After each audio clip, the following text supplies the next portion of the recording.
What's up, YouTube, man? We back with another video, man. Today we got Lil Speedy, man. Blind Lil Speedy. We just reacted to Fully Chop, little history or whatever, his background story. We finna react to Lil Speedy. They say he most wanted 15-year-old in Chicago, man. We gonna see what this time about.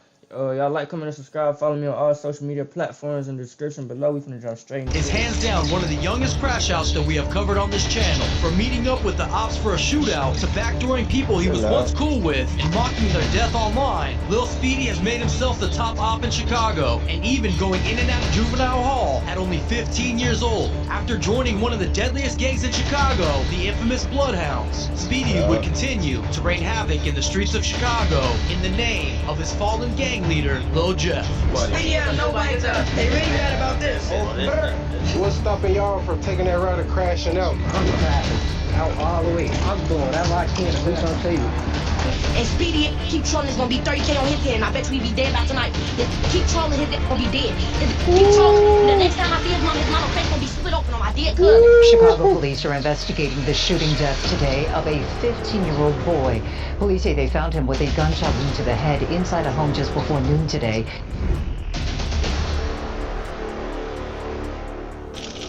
Lil Speedy was born and raised in the south side of Chicago near the Inglewood area. As a kid, it would seem that although Speedy had both parents in his household, his father would be in the streets for a better portion of his life. It would even turn out that later on, we would find out that the name Lil Speedy was actually a street name passed down from his father, the original Speedy. Since Lil Speedy would be around street life at a young age, he would then jump off the porch in 2021 at about 11 years old. It was around this time that Speedy would hang out more and more with his cousin Lil 50 and his friend Queso, and the three of them would have each other's back in these unpredictable streets of Chicago. However, it was around 13 years old when Speedy was introduced to Lil Jeff and Rel Vert, the infamous members of the Bloodhounds. Once Speedy met these two, he was starstruck, and he knew that he wanted to pursue a life identical to the ones that he had seen the Bloodhounds living. Things would soon become extremely dicey after this moment, considering there would be a beef brewing between Speedy and Queso's cousin, PGF Fully Chop.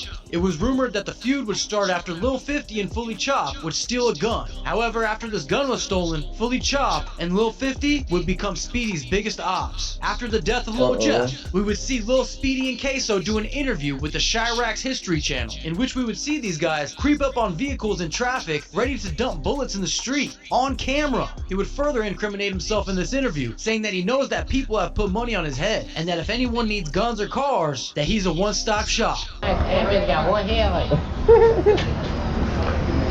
Uh-oh. Hold on now. Boy, look Queso and Lil Speedy, man. Is Speedy Bloodhound? Yeah. Did y'all grow with Q50 and Jeff, or met them recently before the fame? Nah, personally, me, I just met Q50. I just met Q50. And I used to see Jeff and shit when I was Jeff is also like, what? 12, 13, some shit like that. I keep seeing them talk about something about a pipe getting took or something. Dog, my grandma sounds like that. No, my grandma. I never got took at all. Stole is the word. What? Motherfucker be stealing, they dirty. My grandma, when a nigga takes something, that's damn near force. You gotta force you to take something, so you shit took. Motherfucker be stealing. Ask Speedy what's to the money on his hair rooms. Yeah, they getting crazy on It's a honey this. bun. It's like a honey bun, man. I don't know. Damn, how much? I'm good. One-stop shop. You need a cop. One-stop shop. If you even want to cop. He talking about, yeah, one-stop shop, you need a cop. Not long after this interview, it was alleged that Fully Chop and Speedy would meet up for a shootout at Speedy's house. Speedy would post on IG, check Morgan and Carpenter, who didn't shoot back. Then Fully Chop would post to his story, Speedy, is your crib good, blood? These kids are insane, and keep in mind that they are only about 14 and 15 years old at this time. Chop would go on an interview with On a Couch TV to further diss Speedy and tell the public that he had taken a gun from him. All my family is so many. And Speedy again. There's so many. Yeah, that's how they rob. That's how they rob. Speedy nobody. Speedy out nobody's up. Everybody. Yes, he used to sit in the back seat. in the middle of the seat and get his gun took every time. Never blew when they got in the shootout. His ass. Oh my dear buddy. He was in the middle every time we up in traffic, he in the middle. Daddy claiming the hood he not from. Not from Bloodhound. That's some drill shit. They really mad about this. Look. They really mad about this. Oh my God. They really mad about Oh, it's about that. Oh, this. It didn't take long for Speedy to jump on the same exact platform to clap back and explain his side of the story. And in this interview, he explains the beef between his cousin Lil 50 and how Lil Jeff inspired him to be the crash out that we witnessed today. 50 was my boy. How'd it just go down the drain like? Stealing folk. Don't matter, you know? They got sticky fingers. It's really all over some backdoor, bro, that's all. They thought we was gonna backdoor somebody else for them, and then they backdoor blood. That's all it was. But like the truth, like Lil 50 is a goofy, man. I don't even know, he be funny as shit, bro. That's my cousin, and how the Flux ass is a goofy. He don't do shit but drive, blood. If you're really in the streets for real, putting in work and all that, you probably shouldn't play on social media or like I ain't gonna problem. take it serious. I feel like you could do whatever you wanna do, I ain't gonna lie. I done seen real deal hella do that. So why not? Seeing what Jeff is doing, why not? Like, what's stopping y'all from taking that route of crashing out? Because we see a lot of y'all really be strategically planning how y'all move for real. I ain't gonna lie. That question ain't for me. I already told motherfuckers I'm crashing out all the way. I won't on the crash out. I'm doing whatever I can to do something to you. Okay. If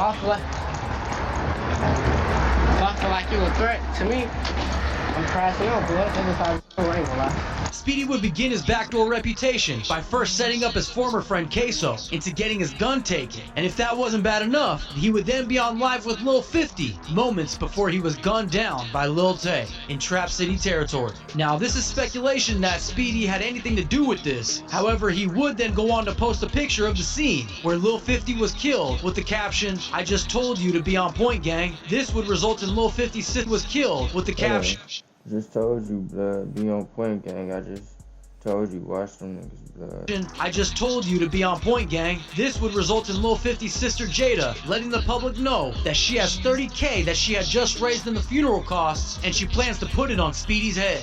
And Speedy keep trolling, it's gonna be 30K on his head, and I bet you he be dead by tonight. Keep trolling, his head gonna be dead. Keep trolling, and the next time I see his mama face gonna be split open on my dead cousin. Why his head wanna troll?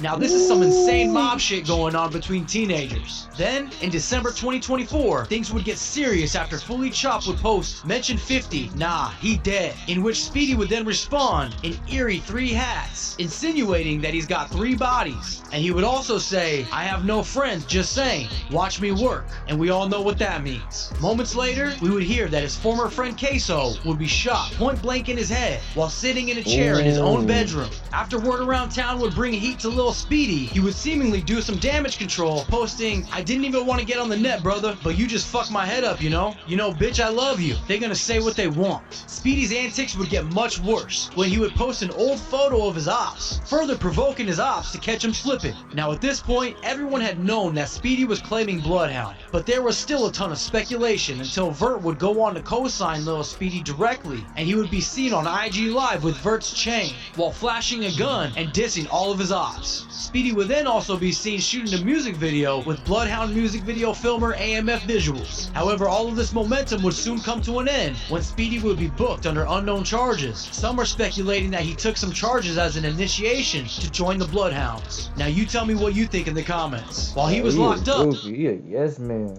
Chop would continue to drop disses, and when asked when he would stop mentioning Speedy, Chop would reply, "Whenever he's dead." Although, not long after, Chop would find himself in custody as well. Some were speculating that Speedy snitched based on the timing, but that would later be debunked. Then a couple of months later, Speedy would be released and would immediately address the snitch allegations, saying, "I'll unalive myself before I rat." All of the top members would take this opportunity to repost Lil Speedy, further solidifying him as an official Bloodhound to the public, after Speedy would change his IG handle to Bloodyhound Lil Speedy and would go on to post, "We all are one. You can't be into it with one of us and not all of us." With all eyes on Speedy, it was the perfect time to drop his first visual titled "How I Get," which is now at over 427K views to date. Of course, taking aim at all the ops. Shortly after this, he would get signed to Grade A and Create Music Group. Then about a week later, Speedy drops another visual titled 9 Block Finest, which is at over 374,000 views to date, only further reminding Chicago who the King Snake really is. Now, outside of Vert and Speedy being seen together constantly, I mean even giving up their location like their 800 TJ, but nonetheless, it would seem that this is only the beginning for Lil Speedy. As he would continue to drop music, we would hear him saying his lyrics. In a snippet dropped earlier this week, "I'm quick to blow, that's the Jeff in me. Don't bap Anna when you dissing me. Fast as hell, you can't run from me. Monty and Rob went out so sweet." This is a clear example of the influence that Lil Jeff had on the youth of Chicago. I only hope that Lil Speedy will continue to thrive and stay alive long enough to enjoy the great things that are coming his way. Thanks for watching. They all got a limited time span on how much longer they finna be here with the way they living, bro. They all just gonna die or either go to jail, bro. It's simple. But y'all like, comment, and subscribe. Let me know what y'all want to see more of in the comments, man. I'm out of here.